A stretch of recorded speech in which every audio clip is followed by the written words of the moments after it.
Aí o versículo 8 agora, ele diz que conhece as tuas obras, eis que diante de ti pus uma porta aberta, e ninguém a pode fechar.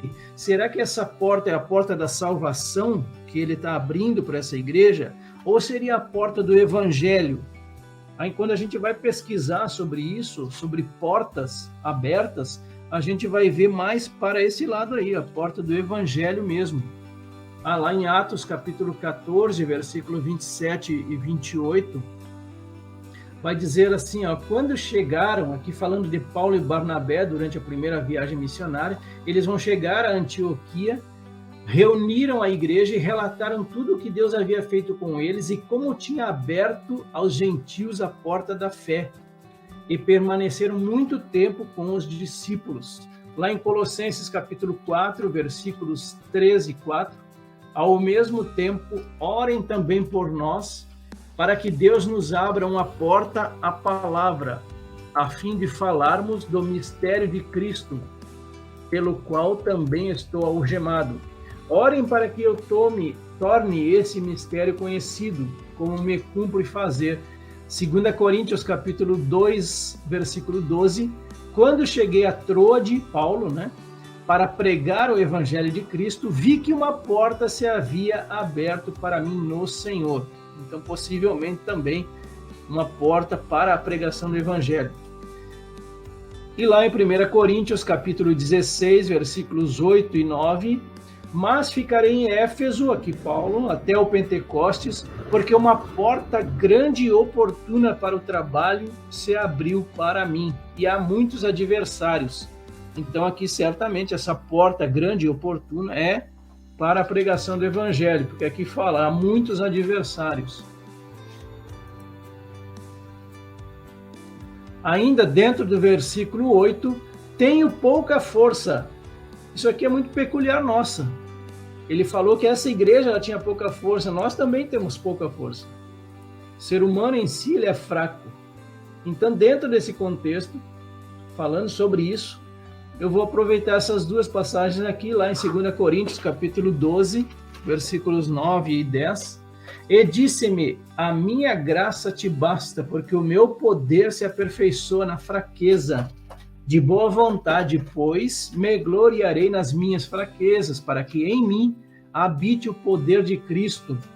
Por isso, sinto prazer nas fraquezas, nas injúrias, nas necessidades, nas perseguições, nas angústias por amor de Cristo, porque quando estou fraco, então sou forte. E aos Filipenses, lá no capítulo 4, versículos 12 e 13, sei estar abatido, e sei também ter abundância. Em toda maneira e em todas as coisas estou instruído, tanto a ter fartura como a ter fome, tanto a ter abundância como a padecer necessidade. Posso todas as coisas em Cristo que me fortalece.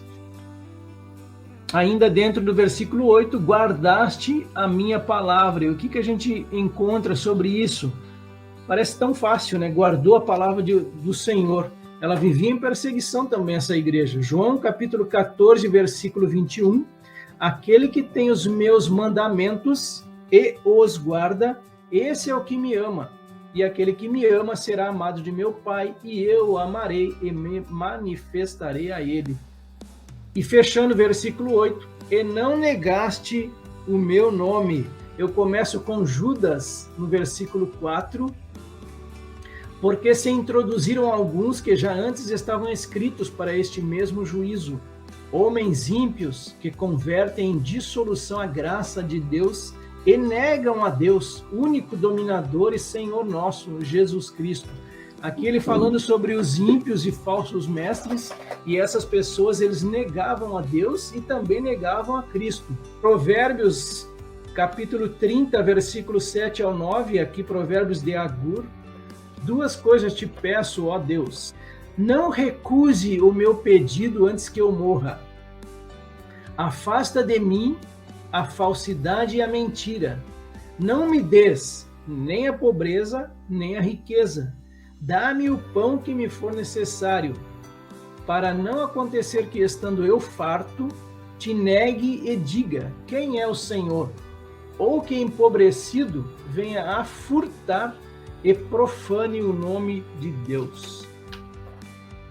E ainda em Lucas capítulo 12, versículos 8 e 9, digo mais a vocês, todo aquele que me confessar diante dos outros, também o Filho do Homem o confessará diante dos anjos de Deus. Mas o que me negar diante das pessoas, será negado diante dos anjos de Deus. Ainda dentro desse contexto, sobre a confissão do nome do Senhor, Mateus capítulo 26, versículos 71 e 72, aqui a gente vai ver Pedro negando a Jesus. Quando se dirigia para a porta, Pedro foi visto por outra empregada, que disse aos que estavam ali: este também estava com Jesus, o Nazareno. E ele negou outra vez, com juramento: não conheço esse homem. Então, naquele momento, poderíamos considerar Pedro ainda não convertido, e a gente vai ver lá em Atos, capítulo 3, versículos 13 e 14, Pedro confrontando os que negavam a Jesus. Vejam a outra postura que Pedro está tomando aqui. O Deus de Abraão, o Deus de Isaac, o Deus de Jacó, o Deus dos nossos pais, ele está se dirigindo aos israelitas aqui, glorificou o seu servo Jesus, a quem vocês traíram e negaram diante de Pilatos, quando este já havia decidido soltá-lo. Vocês negaram o santo e o justo e pediram que fosse solto um assassino. Versículo 9 agora, a primeira parte dele. Eis que eu farei aos da sinagoga de Satanás, aos que se dizem judeus e não são, mas mentem. A gente já havia estudado sobre isso, sobre essa sinagoga de Satanás. A gente vê aqui, lá a carta a Esmirna, capítulo 2 de Apocalipse, versículo 9. Conheço a tribulação pela qual você está passando, a sua pobreza, embora você seja rico, e a blasfêmia dos que se declaram judeus e não são, sendo isto sim sinagoga de Satanás. A segunda parte desse versículo 9, eis que eu farei que venham e adorem prostrados a teus pés. E Moisés continuou: então todos esses seus oficiais descerão a mim e se inclinarão diante de mim, dizendo: saiam daqui, você e todo o povo que o segue. E depois disso sairei. E enfurecido, Moisés se retirou da presença do faraó. E saibam que eu te amo. Versículo 9, aqui a gente fecha esse pequeno contexto deste versículo aqui. O Senhor dizendo a eles que o ama. A gente vê isso muito com relação aos judeus. A gente lendo aqui nos versículos lá do Antigo Testamento, a gente vê, Deus, o resgatador de Israel, Isaías 43, versículo 4. Visto que foste precioso aos meus olhos, digno de honra, e eu te amei, darei homens por ti e os povos pela tua vida. Lá em Zacarias também, da mesma forma, assim diz o Senhor dos Exércitos: tenho grande amor por Sião, ou seja, pelos judeus, por Israel. É um amor tão grande que me leva à indignação contra os seus inimigos. Versículo 10 agora, Apocalipse 3:10, porque guardaste a palavra da minha perseverança, aqui está a perseverança dos santos, os que guardam os mandamentos de Deus e a fé em Jesus. Essa segunda parte, que é o que eu gostaria que vocês atentassem para isso, ele diz assim, também eu te guardarei da hora da provação que há de vir sobre o mundo inteiro, para experimentar os que habitam sobre a terra. Então, esse versículo aqui, o versículo 10 de Apocalipse 3, é uma das maiores referências que os pré-tribulacionistas defendem com relação ao arrebatamento da igreja antes da grande tribulação. E eu, da mesma forma, também penso assim. Ele diz aqui, também eu te guardarei da hora da provação que há de vir sobre o mundo inteiro. Então, o entendimento que se tem aqui é que virá sobre toda a terra um período de grande tribulação e o Senhor aqui ele vai guardar a igreja da hora da provação. Então, ele não está dizendo que vai guardar na hora, ou seja, durante, não, ele vai guardar da hora, ele vai... o entendimento que se tem, então, é que a igreja será arrebatada antes e vai ser guardada dessa hora da provação. sobre o mundo inteiro. Então tenham isso sempre em mente. Tá? Essa tese e essa defesa dos pré-tribulacionistas também é baseado nesse versículo aqui. Então aqui eu tenho algumas referências a respeito disso. Ó. A hora da tentação, entendido como a grande tribulação, defendido pelos pré-tribulacionistas, como eu havia falado aqui.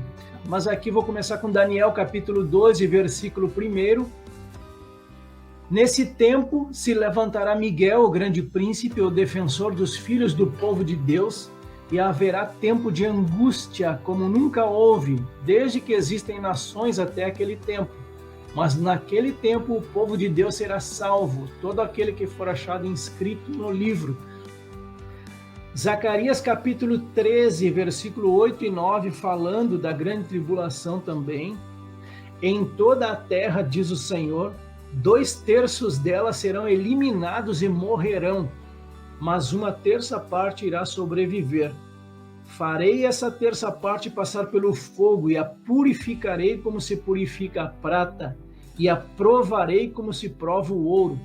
Eles invocarão o meu nome e eu os atenderei. Direi, vocês são o meu povo, e eles responderão, o Senhor é o nosso Deus. 1 Coríntios capítulo 10, versículo 13, não sobreveio a vocês nenhuma tentação que não fosse humana, mas Deus é fiel e não permitirá que vocês sejam tentados além do que possam suportar. Pelo contrário, juntamente com a tentação, proverá livramento, para que vocês a possam suportar. Spoiler agora, Apocalipse capítulo 11, versículo 10. Os que habitam sobre a terra se alegram por causa deles. Realizarão festas e enviarão presentes uns aos outros, porquanto esses 2 profetas atormentaram os que moram sobre a terra. Então, esses 2 profetas se referem aqui às 2 testemunhas mártires, que nós vamos estudar ainda também. Por isso que eu coloco spoiler sempre. E eu fecho aqui, 2 Pedro, capítulo 2, versículo 9, é porque o Senhor sabe livrar da provação os piedosos e reservar sob castigo os injustos para o dia do juízo.